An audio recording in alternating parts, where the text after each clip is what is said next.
Do you ever have sudden moments of doubt or struggle with confidence in your playing? Maybe right before you walk on stage, or in lessons, or even just on a random Tuesday in the practice room? It doesn't feel great for our mind to hang out in that dark place that's full of doubts and insecurities.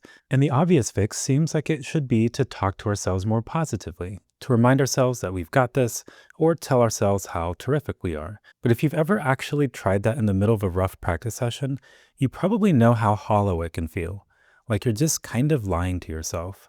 So, what if positive self talk isn't actually the fix? What if there's something else that builds real confidence? Something that doesn't require pretending? Hi, I'm Noah Kageyama. I'm a performance psychologist and Juilliard trained violinist, and I translate research from the performance science literature into practical strategies to help you practice smarter and perform your best when it matters most. In this video, we'll look at a study that examined one of the most successful coaches in sports history, John Wooden, whose UCLA basketball teams won 10 national championships in 12 seasons, including a record 88-game winning streak. We'll see what the results suggest about whether it was masterful praise, strategic criticism, or something else entirely that helped his teams achieve this level of success. And I'll share a few specific things you can do to build a more genuine and durable confidence in your own playing. So let's rewind to 1948. UCLA's basketball team had just finished a losing season, 12 wins, 13 losses. Hoping to turn things around, they hired a young coach fresh off of 2 seasons at Indiana State, John Wooden. The change was immediate. His first season, UCLA won a division title and won more games than they ever had before in a season. His second season, another division title, and even more wins than the year prior.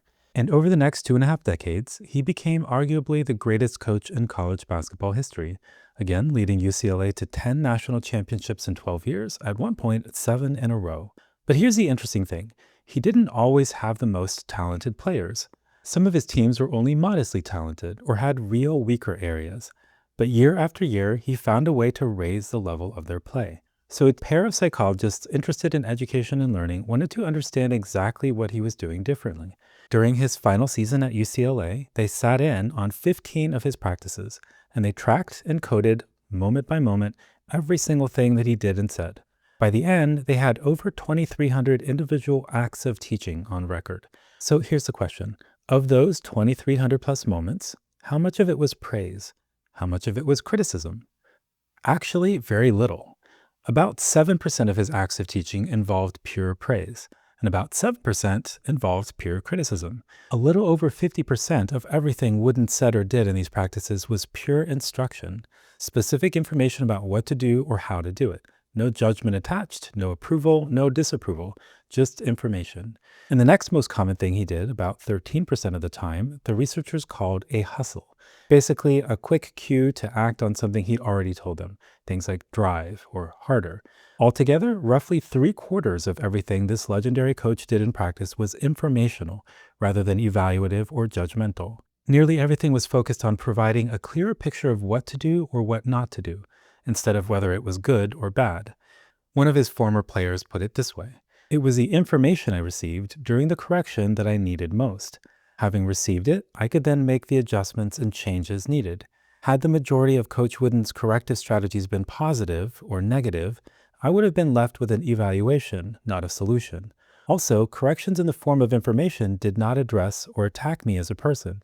New information was aimed at the act rather than the actor." So what do we do with this, both in how we talk to our students and maybe more importantly, in how we talk to ourselves? Thing number 1, cultivate your inner coach, not critic. The next time you catch yourself in judgment mode, when the voice in your head says something like, "That was terrible," try swapping it for something instructional instead. Not a verdict on the playing or on you, just information. Something like, "Remember to save bow here," or "Keep your fingers light," or "Loosen up the thumb," instead of "That sounded awful," or "It's so out of tune." Thing number 2, the same goes for how we talk to our students. It can feel natural to try and offer praise sandwiched around a criticism, but a specific piece of information delivered without the judgment attached either way will likely be more helpful and be received more positively. Much as coaches have been known to say, always critique the strategy, never the player. In fact, Wooden had a specific formula for making corrections. When he caught a mistake, he'd show the correct way to do it, then immediately show the incorrect way the athlete just did it, then show the correct way one more time. Correct, incorrect, correct. Super quick, often in under 5 seconds. Hopefully, it's a bit of a relief to know that you don't have to be relentlessly positive or negative. All of this just requires being observant about what just happened and specific about what to change, which, when you think about it, is really at the core of effective practice. If you've ever found yourself drilling things over and over in the practice room but with very little to show for it, I put together a free 7-day email course which will walk you through a key set of practice strategies and principles that will not only help you improve faster, but play more consistently when performing as well. Link is in the description below.